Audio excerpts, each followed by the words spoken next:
Hi, guys, and welcome back to episode 27 of Strive to Survive. In this episode, we're going to do a little bit more exploring, and we're going to do a little bit more with our map and a compass. So, let's grab some materials that we're going to need. Probably some paper, and I'll show you why. Off camera, I've done a little bit of exploring on my own, and I ran into a couple cool little features. I found that the biome that we're in, this Extreme Hills, I believe it's Extreme Hills, let's just double check. It is Extreme Hills.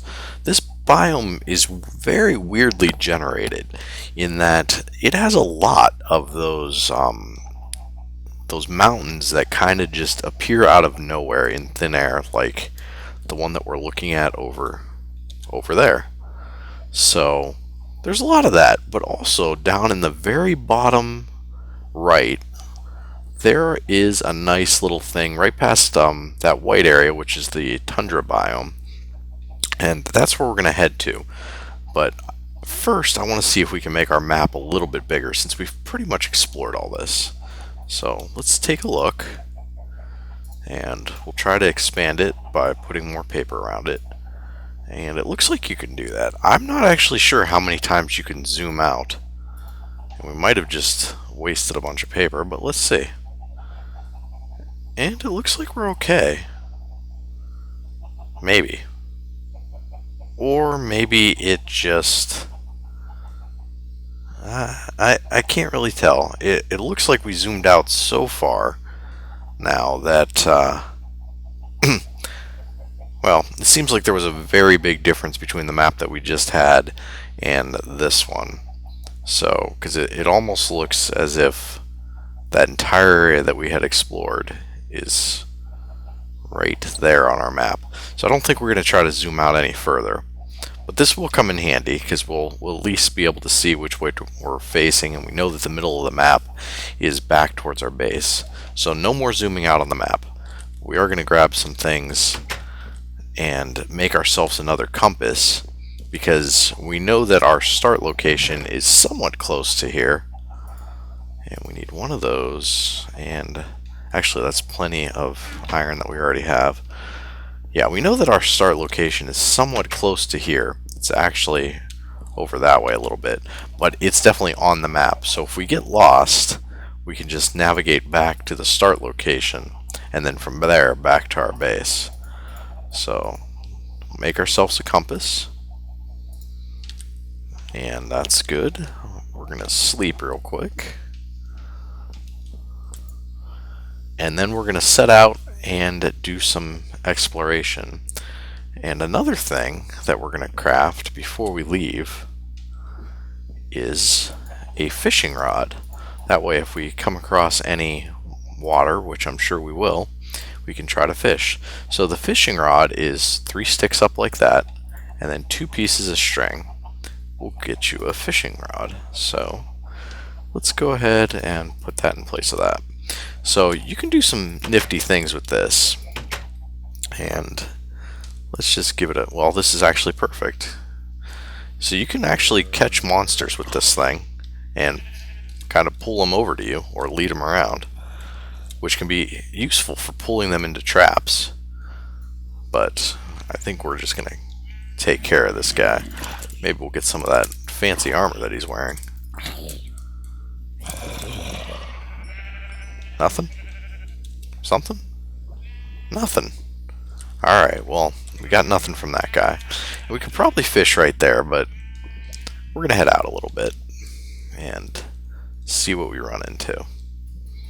So back on our map, we can see it's generating. So we want to keep an eye on that. And we'll grab this bone over here. And let's try our luck at this little pond here. So we'll right click to cast, and that is really far away. So it should bob if we get a fish. And it's just a right click to reel it back in. And nothing so far. There we go. So you can see now we have one fish.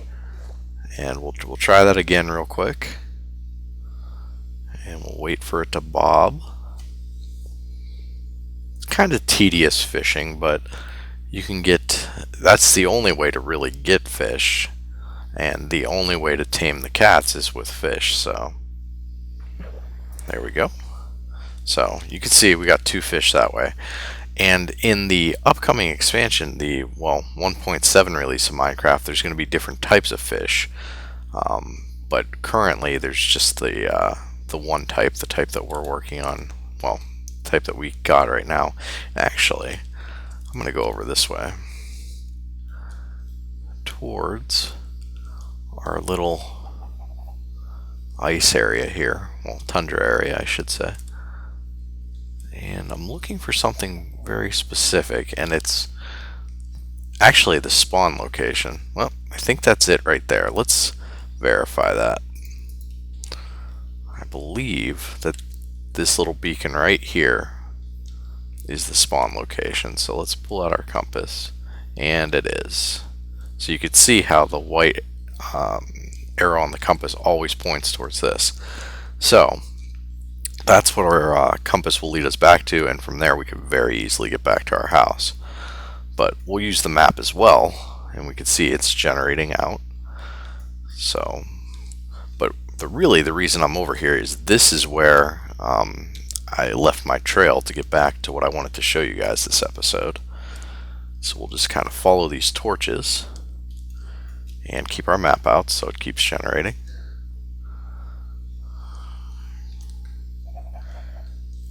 So we can see the next torch is over this way, and we'll just swim for it. There we go. I have not been down in there. Let's take a quick look. We'll grab some torches, put them up in here. Oop, that's deep. Yeah, there's some coal in here, and I think maybe we'll grab that.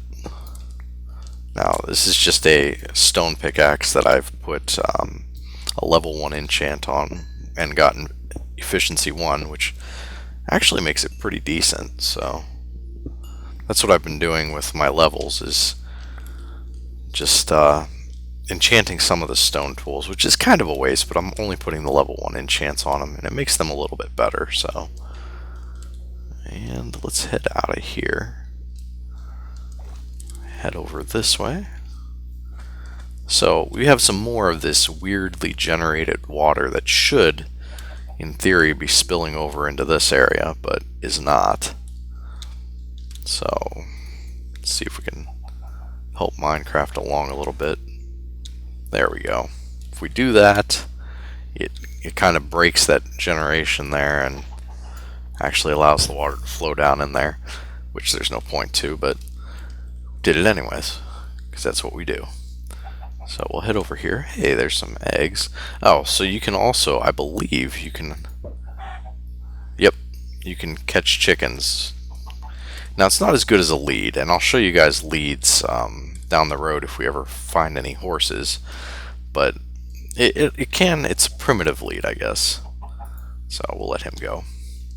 But let's keep following our torch path here. And keep heading over this way, and we're almost there. This is what I found down in the corner, well, what used to be the corner of the map. So you could see the map actually got quite a bit bigger. I'm not sure why it is regenerating from scratch, because we had a lot more of this mapped out before, but I guess the moral of that story is to make the map as big as you want it before you start fully exploring it. But yeah, so we have some pumpkins over here, and you can see they're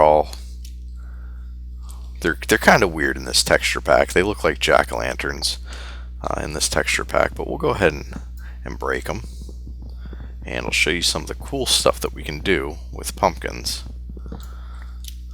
And we'll grab a couple more, because why not? No point in just leaving them here. So one of the cool things that you can do with a pumpkin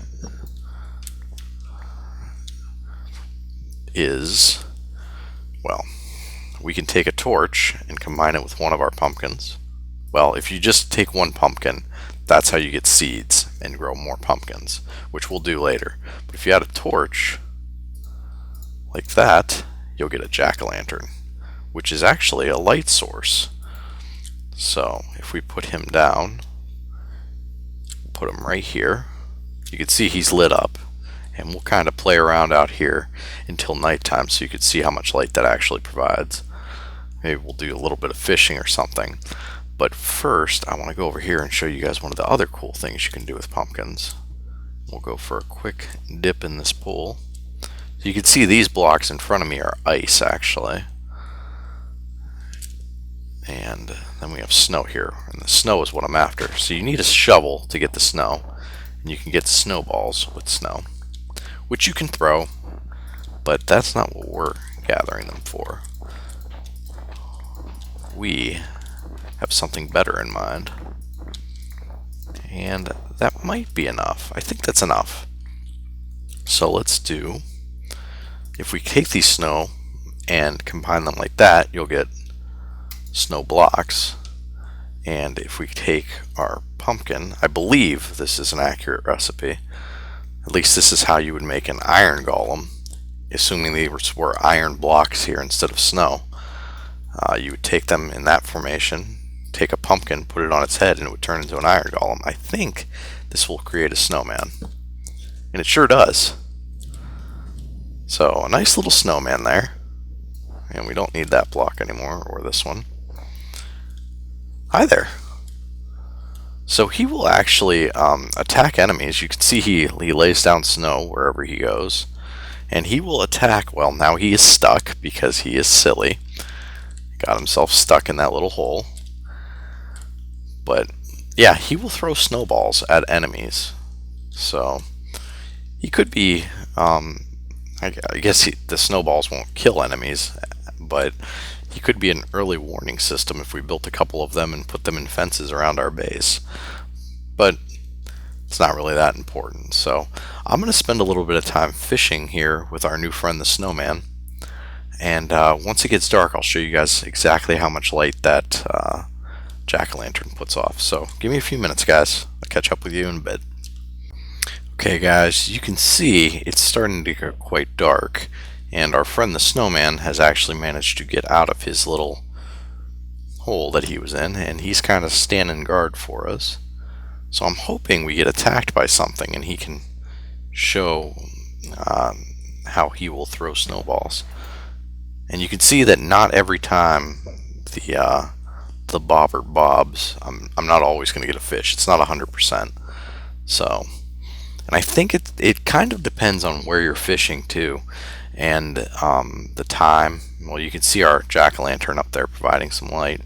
But I think since this is kind of like an ice biome, that's kind of why we're getting a little bit unlucky here.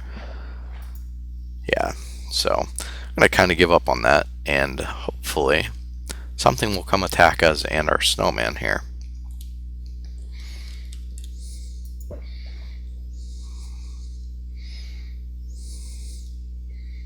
Hey there. How are things? You doing good? You gonna throw some snowballs at that zombie that's coming? That would be very nice of you. Oh, so you can see he's throwing his snowballs at the zombie. I don't think that will actually kill the zombie, but it can knock him back. And I don't know, we'll see. Maybe he will actually be able to kill him. It does seem like it's doing damage to him. And we could see that him attacking that zombie is calling all the other zombies to attack us, so. But yeah, he's definitely useful. He could definitely knock around some enemies in a pinch. And he's very easy to make. He just requires some snow and some pumpkins. So. And he's still at it with that guy. I don't think he's able to kill him, to be honest. Ooh, and we can see there's a lot of clay down there. It's actually something with ice, is you can see through it. So you can tell it's much harder to see through the water than it is the ice that's right over here. But he's definitely going to town, trying to take out that zombie. And we can maybe lend a hand here. take out some of these guys.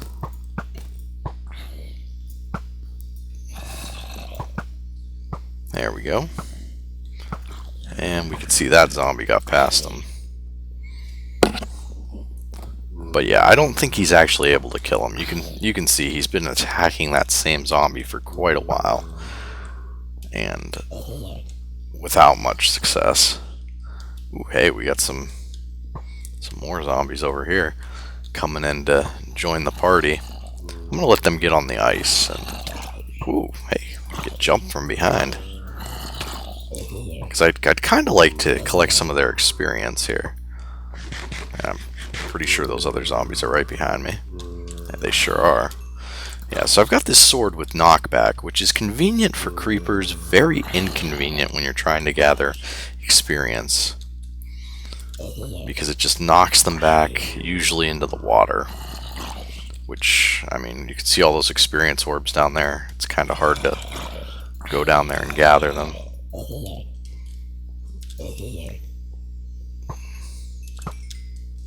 But we'll grab as many as we can.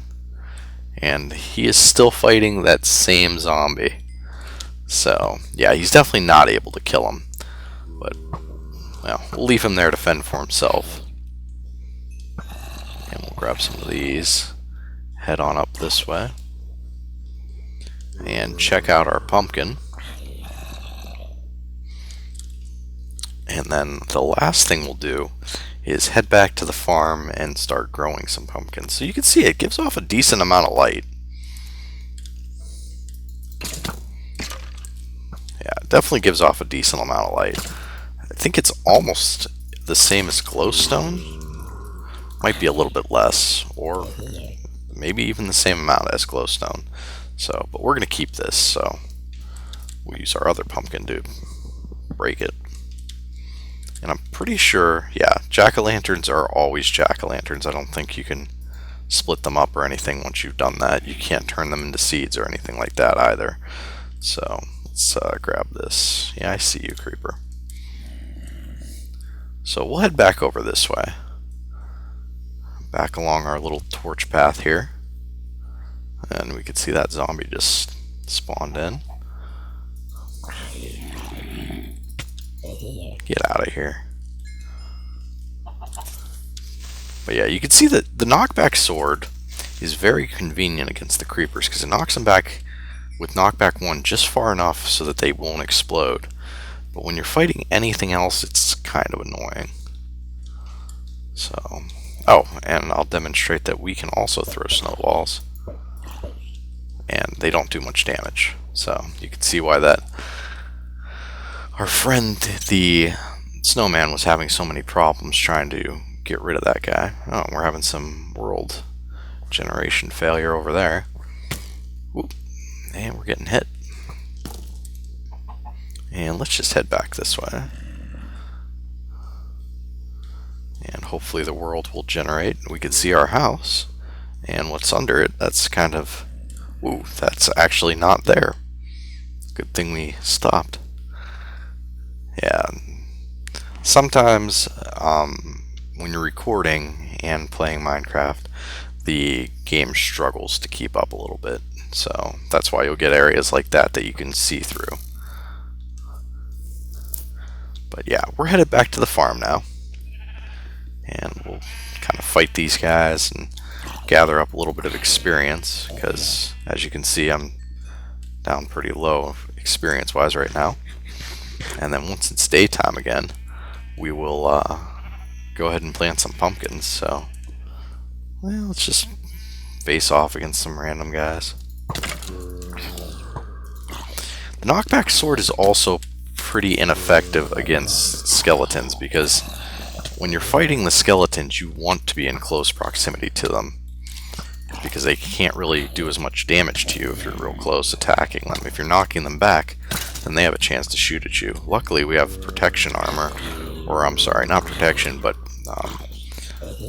well, it's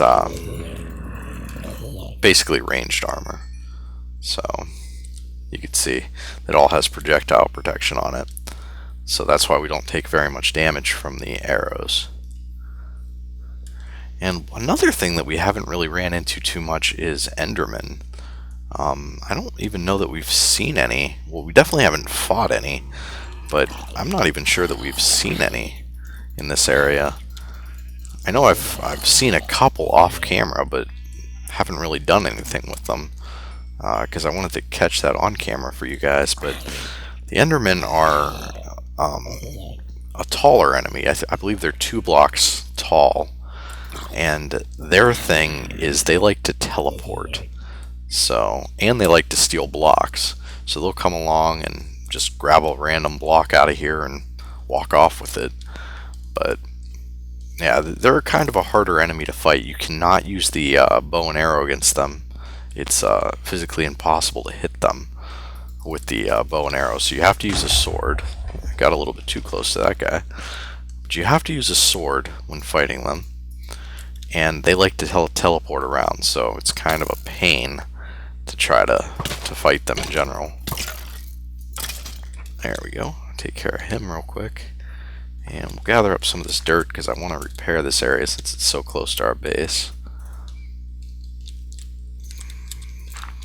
And hopefully we won't get bothered while we do this. Because it's almost daytime, which means it's almost planting pumpkins time. So yeah, it should be close enough now. And we'll have to find a place for this pumpkin farm. And I'm thinking maybe right along here would be good. So pumpkins are a little bit different than the other crops, and I'll show you why in just a second. I just want to run in here and grab our hoe. That way we can... Oh, apparently I don't have one there. I might have one in this chest up here. In which case it's in the wrong chest, but I'm actually not seeing one up there either, so we'll just make one. They're easy enough to make. We'll, whoop, not like that. And I think we've done this before, obviously, but it's just 2 instead of 3. And we're going to drop this zombie flesh off because we don't want that. And we'll fill up on some chicken. And you can see there is the raw fish. Raw fish is not good for you at all. You can cook it though, and it'll become a decent meal. But we're going to hang on to it for our cats that we're going to try to capture in a later episode. And let's see, maybe, yeah, you know what, let's just put these pumpkins right over here. So to do that, let's get the chicken off our bar and the dirt. Hi, sheep. And we'll put them right here. So we'll need one. Whoop, actually, this isn't going to work out too well, and I'll tell you why. There's not a water source here, but we'll make one in a second. So for pumpkins, you need to have a space in between for the pumpkin to grow onto. So we'll go one there, and one there. Now we could actually till these areas, but then when the pumpkins come in, they'll just come in on one of these spaces and turn it back into grass. So, and that's what happens if you don't have a water source here. It'll eventually turn all back just into dirt. So what we're gonna do is go along here like this, and yeah, that should work out fine. And we'll grab our bucket of water. And unfortunately I only have one right now, but that would actually do it because there's water along all here, but we'll fill it up because why not? Almost. That was poor water placement. There we go. So we'll go ahead and go like that, and we'll till these areas back. And that should be plenty of space for pumpkins because pumpkins aren't really used for much other than what I just showed you. You can also make pumpkin pie out of them, but you don't really need to. So I'm trying to find what in my inventory I want to drop in order to get these pumpkin seeds, and I think it's going to be those eggs. So let's go ahead and do that. So we'll plant a pumpkin in every other space. We'll go one here, one here, one here, and one there. And then hopefully they'll grow that way, but just in case they don't, we'll go like that. That way they have space on either side to grow. So, and this is an excellent opportunity to show you with bone meal what happens. So, see, it's going to start growing the stem here, but that's it. That's as far as you can grow the pumpkin with bone meal. The pumpkin itself has to be naturally occurring, and it will either come out on this block here or that block there, since we have water in front and a wall in back. So, but if we didn't, if this was a cleared space here and this was dirt here somehow, then it could go in any one of those 4 locations. But yeah, so that's what we got. So that's the pumpkin stock, and we'll wait for a pumpkin to actually form on there. So, but we don't need to do that on camera. I'll show you guys when that actually sprouts. It's just going to look like a normal pumpkin, and the cool thing about it is the pumpkin, when you break it away, the stalk remains. So, but that's it for this episode, guys, and I think I picked my eggs back up. Perfect. So that's it, and thanks for watching. I'll see you guys next time. Well, guys, I changed my mind. This happened a lot quicker than I thought it was going to. That is what the pumpkin looks like when it's grown. You can see it's coming off that stalk right there. So I'll show you exactly what I mean. If we break it, we get a pumpkin, and the stalk remains. So now that is it for real this time. And I'm going to put our jack-o'-lantern right there. It'll provide some nice light for our little pumpkin patch. There we go. But yeah, that's it for real this time, guys. Thanks for watching.